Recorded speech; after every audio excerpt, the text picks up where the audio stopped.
안녕하세요, 펜돌입니다. 지금 미국의 금융시장 모습을 보게 되면 테이퍼링 시기와 금리 인상 시기가 예상보다 빨라질 수 있다는 예측이 나오면서 빠르면 올해 연말부터 주식과 암호화폐 등 위험자산의 가치가 크게 하락할 것이라는 의견이 많이 나와주고 있습니다. 물론 연준에서 발표한 시기보다 더 빠르게 자산 매입 축소와 금리 인상을 진행하게 된다면 단기적으로는 주식과 암호화폐 시장에 타격을 줄 수 있습니다.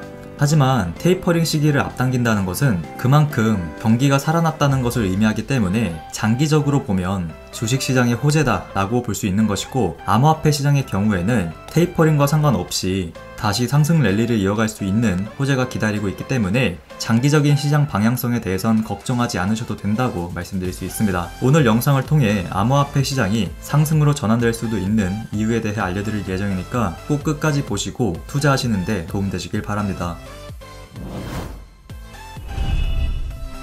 먼저 비트코인 일봉 차트부터 보도록 하겠습니다. 지금 투자자분들이 가장 걱정하시는 부분은 지금의 이 하락세가 언제까지 이어질지, 어디까지 하락이 나올 것인지에 대한 부분이죠. 지난번에도 계속해서 알려드린 내용이지만 다시 한번 더 알려드리면, 비트코인을 월봉 차트로 봤을 때 중장기적으로 하락이 나올 수 있는 불안한 모습을 보여주고 있다고 말씀드렸고, 단기 반등에 실패해준다면 주황색 선인 22평선 부근이나 장기 저점 추세선인 2만 달러대로 하락이 가능하기 때문에 제가 알려드린 손절 라인 꼭 지키실 것을 말씀드렸습니다. 혹시라도 못 보신 분들을 위해 다시 한번 매수 가격대와 손절 라인 그리고 목표가에 대해 알려드리면, 일단 지금 비트코인 추세는 장기 하락 추세에 있긴 하지만 단기 반등도 노려볼 수 있기 때문에 38,000달러 아래의 가격대에서 매집 완료하시고 목표가 46,000달러 도달 시 매도해서 단기 수익 챙기실 것을 말씀드렸고, 혹시라도 목표가까지 도달하지 못하고 33,500달러를 종가상 이탈 마감할 경우엔 일단 손절해서 추가 하락에 대비하실 것을 알려드렸습니다. 그리고 종가는 한국 시간으로 오전 9시에 일봉 차트 참고하시면 되고요.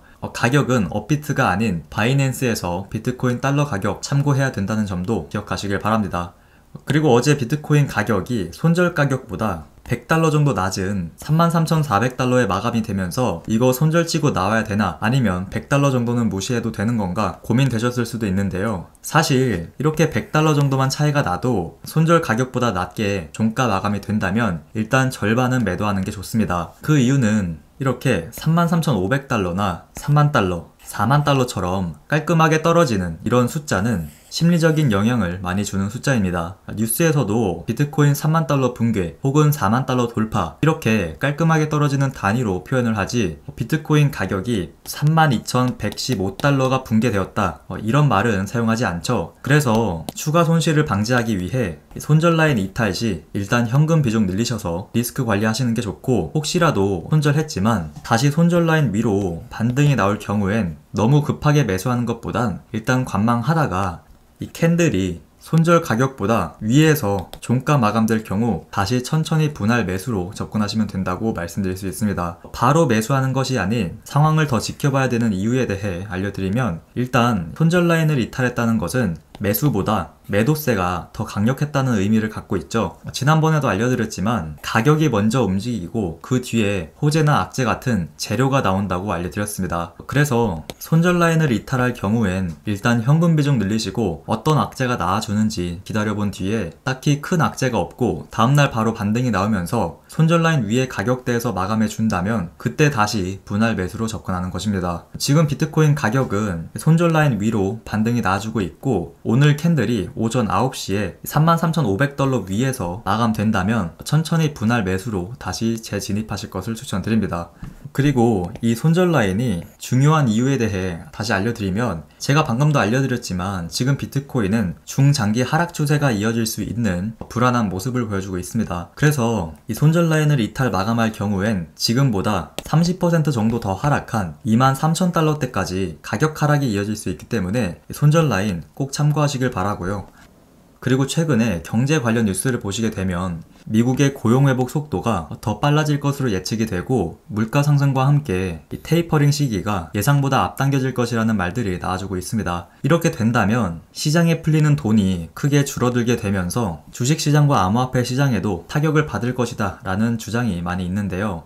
물론 테이퍼링이 시작될 경우 투자 심리가 위축되면서 단기적으로는 하락세가 이어질 수 있습니다. 그러나 미국 정부에서 테이퍼링 시기를 앞당긴다는 것은 그만큼 경기 지표가 크게 회복되었다는 것을 의미하기 때문에 장기적으로는 호재라고 볼 수 있습니다. 경기가 살아나면 소비가 늘고 소비가 늘면 기업들의 실적도 올라가 주게 되죠. 이렇게 기업들의 실적이 올라가면 그만큼 주가도 오르게 됩니다. 그래서 미국 주식시장의 경우 경기가 회복되고 기업의 실적이 올라가는 와중에 주가가 빠진다면 그것은 코로나로 인한 버블이 빠지는 것이다 라고 볼 수 있는 것이고 오히려 그때를 매집 기회라고 판단해 볼 수 있습니다. 그리고 또 암호화폐 시장의 경우에는 최근 고래 투자자들의 비트코인 매집이 계속해서 이어지고 있다고 하는데요. 비트코인을 100개 이상, 1000개 이하를 보유한 주소의 개수가 꾸준히 증가하고 있고 최근 3주 동안 비트코인 100개 이상을 보유한 전체 주소 수가 급증했다고 합니다. 한마디로 급락이 나왔던 3만 달러대에 매수하는 고래 투자자가 많아졌다는 뜻이죠. 이게 기관인지 특정 매수 세력인지는 자세히 밝혀지지는 않았지만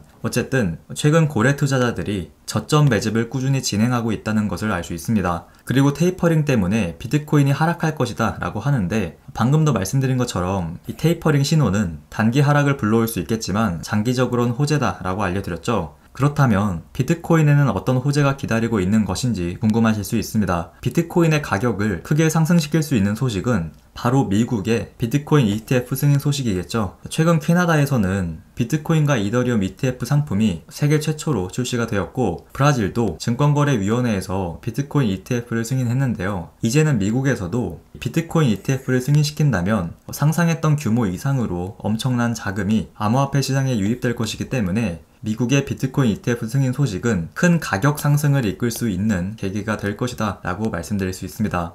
캐나다와 브라질보다 미국이 중요한 이유는 미국은 전 세계의 자본이 집중되는 나라죠. 한 기업의 하루 주식 거래량이 우리나라 전체 주식 거래 대금과 맞먹을 정도로 미국 시장은 엄청난 자본의 힘을 보여주고 있습니다. 그렇기 때문에 미국의 비트코인 ETF 승인은 아주 중요한 이벤트가 될 수 있는 것이죠. 그리고 비트코인 ETF가 승인될 경우 왜 가격이 오를 것이고 기업에게 어떤 영향을 주는 것인지도 궁금하실 텐데요. 우리가 비트코인을 거래하기 위해선 업비트나 빗썸 혹은 바이낸스나 코인베이스 같은 암호화폐 거래소를 통해 비트코인을 사고 팔 수 있습니다. 하지만 이렇게 거래소를 통해 투자를 하게 될 경우 아직 암호화폐 시장은 법적으로 보호받지 못하고 있기 때문에 해킹을 당하거나 암호화폐 지갑의 키를 잃어버렸을 경우 다시 되찾기 힘들다는 단점이 있죠.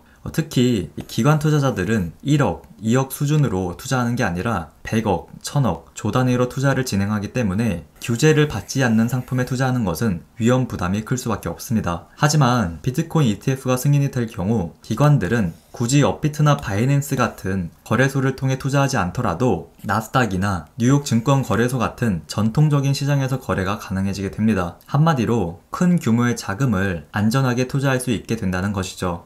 그리고 암호화폐에 대해 부정적인 입장을 갖고 있는 워렌 버핏도 비트코인 관련 상품을 만들고 있는 은행에 5억 달러, 원화로 약 5,600억 정도 투자했다고 하는데요. 한마디로 비트코인에 간접적으로 투자를 했다고 볼 수 있는 것입니다. 워렌 버핏이 투자한 이 은행은 4천만 명의 고객을 확보한 남미 최대 규모의 인터넷 전문 은행입니다. 카카오뱅크의 가입자 수가 1,600만 명인 것에 비하면 누뱅크가 약 2배 정도 더 많은 고객을 확보했다는 것을 알 수 있는데요. 워렌 버핏이 이 누뱅크라는 기업에 투자를 한 것이 간접적으로 비트코인에 투자를 했다고 말씀드릴 수 있는 이유는 지금 이 누뱅크라는 은행은 최근에 이지앤베스트라는 증권사를 인수했습니다. 그래서 지금 이지앤베스트 바이 누뱅크라는 로고로 변경이 된 상태인데요. 여기서 눈여겨볼 건 이지앤베스트가 제공하는 금융상품 중에 비트코인 ETF가 있는 것을 확인할 수 있고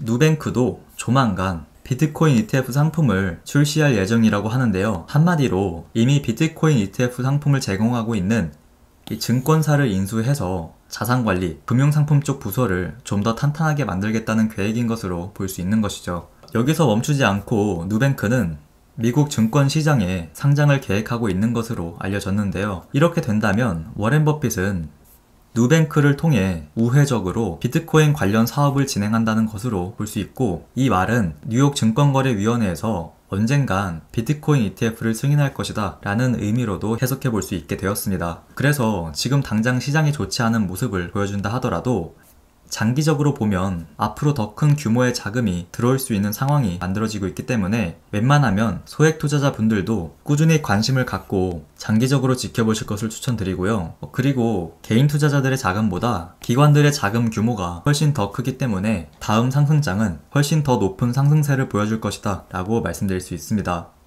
돈을 많이 버는 사람과 돈을 못 버는 사람의 특징에 대해 알려드리면, 돈을 못 버는 사람은 긍정과 희망보다 두려움과 공포에 먼저 반응한다는 것이고, 부자들은 시장에 일희일비하지 않고 차분하게 반응한다는 것입니다. 자본주의는 장기적으로 성장할 수밖에 없습니다. 암호화폐 시장도 마찬가지죠. 앞으로 장기적으로 더 많은 자금이 유입될 것이기 때문에 하루아침에 부자가 되겠다는 마인드로 투자하지 마시고 집에서 식물 키우실 때처럼 오랜 기간 차분하게 바라보시길 바랍니다. 오늘 제가 준비한 소식은 여기까지고요. 오늘 영상이 도움이 되셨다면 좋아요, 구독 한 번씩 부탁드립니다. 지금까지 펜들이었습니다. 감사합니다.